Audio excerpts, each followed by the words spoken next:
ઘરે ઓવન વગર પણ એકદમ ક્રિસ્પી અને હેલ્ધી કુકીઝ બનાવી શકાય, એ પણ માત્ર થોડા સરળ ઇન્ગ્રેડિયન્ટ્સથી। જી હા મિત્રો, આજે હું તમને બતાવીશ એકદમ બહાર જેવી એકદમ ટેસ્ટી કુકીઝની રેસીપી, જે સ્વાદમાં તો લાજવાબ છે જ, સાથે સાથે હેલ્ધી પણ છે, કારણ કે આ કુકીઝ ઓટ્સ અને પીનટ બટરથી બનાવેલી છે। અને ખાસ વાત એ છે કે કુકીઝને આપણે કડાઈમાં જ બેક કરીશું, એટલે ઓવનની કોઈ જરૂર નથી। તો નમસ્તે મારા જેસ્ટી મિત્રો, જેસ્ટી રેસિપીઝમાં આપ સૌનું દિલથી સ્વાગત છે। તો ચાલો જોઈ લઈએ એકદમ ટેસ્ટી અને હેલ્ધી ઓટ્સ કુકીઝ બનાવવાની સરળ રીતને। તો સૌ પ્રથમ કડાઈમાં નીચે રેતી મૂકી કડાઈને 10 મિનિટ માટે ધીમી ફ્લેમ પર પ્રીહીટ કરવા માટે મૂકીશું। કુકીઝ બેક કરવા માટે કોઈ પણ થાળી લઈ તેમાં થોડું ઘી લગાવીને કડાઈમાં મૂકી દેશું। કડાઈ પ્રીહીટ થાય છે ત્યાં સુધીમાં કુકીઝના બેટરને તૈયાર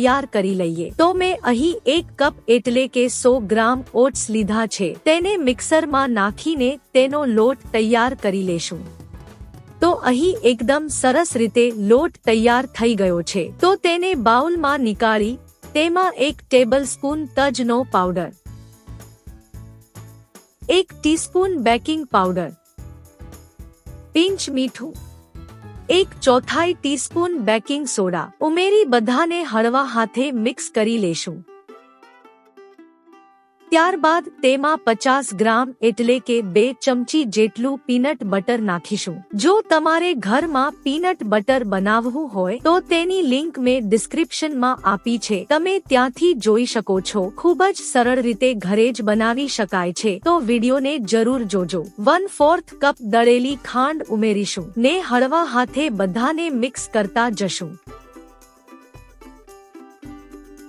1 ચમચી સ્પેશિયલ કોકો પાવડર ઉમેરીશું। જો તમે રેગ્યુલર કોકો પાવડર યુઝ કરતા હો તો 2 ચમચી નાખીશું અને ચમચી વડે થોડું થોડું પાણી ઉમેરતા જશું અને મિક્સ કરતા જશું, કેમ કે અહીં પાણીની માત્રા ખૂબ જ ઓછી રાખવાની છે। તો મેં પહેલા 3 ચમચી અને પછી 2 ચમચી એટલે કે ટોટલ 5 ચમચી પાણીનો ઉપયોગ કર્યો છે। તો તમે આ જ માપથી કુકીઝને તૈયાર કરીશું, એકદમ પરફેક્ટ બને છે। ત્યારબાદ તેમાં 3 ચમચી મેલ્ટ કરેલું ઘી નાખીશું।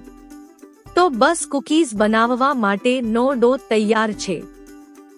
અહીં મેં 1 પ્લેટમાં સફેદ તલ લીધા છે અને બીજી પ્લેટમાં ચિયા સીડ લીધા છે। તો આ ડો માંથી કોઈ પણ સ્પૂનનું માપ લઈ તેમાંથી આ રીતે હાથથી ગોળા કરી ચિયા સીડ્સમાં નાખી ગોળાને કોટ કરી લેશું, જેનાથી સીડ્સ ગોળામાં ચોંટી જાય।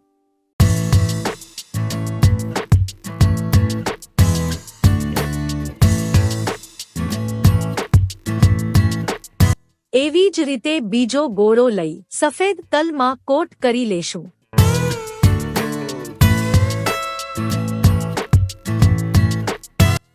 તો બધા જ ડો માંથી ગોળા આ રીતે તૈયાર કરી લેશું। તો અહીં મેં બધા ગોળા તૈયાર કરી લીધા છે। તો પાટલામાં થોડું ઘી અથવા તેલ લગાવી તેમાં ગોળો મૂકી કોઈ પણ ગોળ વાટકી લઈ ગોળાને દબાવી દેશું અને તાવીથાથી લઈને પ્રીહીટ કરેલી કડાઈમાં મૂકતા જશું। તો આ જ રીતે બધી કુકીઝને દબાવતા જશું અને કડાઈમાં મૂકતા જશું। તો બધી જ કુકીઝ તૈયાર થઈ ગઈ છે। તો ધીમી ફ્લેમ પર 30 થી 35 મિનિટ માટે બેક થવા દેશું। તો 30 મિનિટ થઈ ગઈ છે। તો તમે જોઈ શકો છો કુકીઝ નીચેથી ગોલ્ડન બ્રાઉન થઈ ગઈ છે અને સરસ રીતે બેક પણ થઈ ગઈ છે। તો તેને બીજી સાઈડ ફેરવીને ઢાંકી દેશું અને ગેસને બંધ કરી દેશું, જેનાથી કુકીઝ ન બળી જાય અને જ્યાં સુધી ઠંડી ના થાય ત્યાં સુધી આ જ રીતે મૂકી રાખીશું। તો બધી જ કુકીઝ ઠંડી થઈ ગઈ છે અને ખૂબ જ સરસ ક્રિસ્પી બહાર જેવી બની છે, જે સ્વાદમાં પણ ખૂબ જ ટેસ્ટી લાગે છે। તો તમે પણ આ જ મેજરમેન્ટથી કુકીઝને બનાવીને જોજો, ખૂબ જ સરસ બને છે। સ્વાદમાં તો લાજવાબ છે જ, સાથે સાથે હેલ્ધી પણ છે, જે નાના મોટા બધાને ભાવશે। તો એકવાર જરૂર ટ્રાય કરજો। તો આવી જ નવી વિડીયોને લઈને મળતી રહીશ જેસ્ટી રેસિપીઝમાં।